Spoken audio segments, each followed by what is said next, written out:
world to show that we have an equally strong capability in terms of mathematically formulating the further journey of objects once we have a data about them, of their ephemeris data, the orbital data, and then we do campaigns along with other people across the world to see that our prediction capabilities are extremely good compared to others.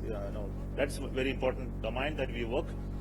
And for sensors, then we talk about space situational awareness. To know about them, there are various technologies. I think many of you may be knowing about the radars, but then radars become very, very complex and costly, and the ability to detect objects which are moving at tremendous speeds and look at hundreds of them, especially with radar cross-section being very, very small, like 10 centimeters, it becomes extremely difficult to characterize them. And similarly, another observation capability is optical.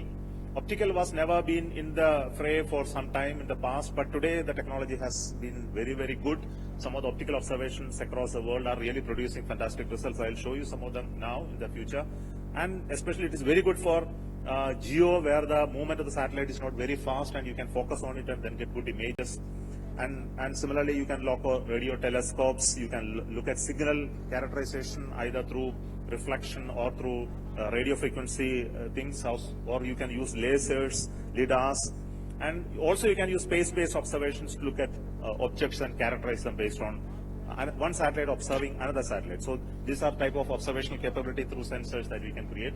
Some of the Indian companies, especially in the private domain, are coming out with ideas where with that they can observe space debris and characterize them.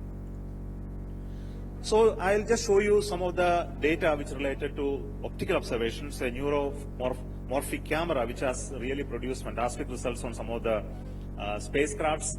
Though it doesn't give you the physical characteristic of the observation, but through training, especially with the artificial intelligence, etc. coming in, we should be in a position to understand what type of objects are, what type of movements are taking place. Not just as a point mass, you can actually observe its physical shapes, orientation, attitude, etc. can be detected. And even anything happening to that also can be seen by these type of cameras. These are very long distance cameras which are tracking objects at tremendous speeds. I think you need to understand that.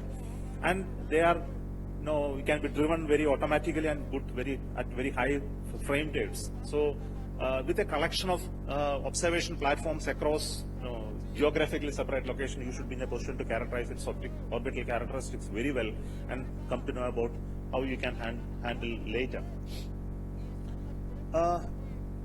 One of the important tasks that we are doing, not Isro alone, but most of the satellite operators doing, are called conjunction assessment and collision avoidance. This is primarily one of the important tasks that all of us need to continuously do, because another object comes very nearby. When you talk about nearness, is actually very relative. They could be not a few meters, but they could be a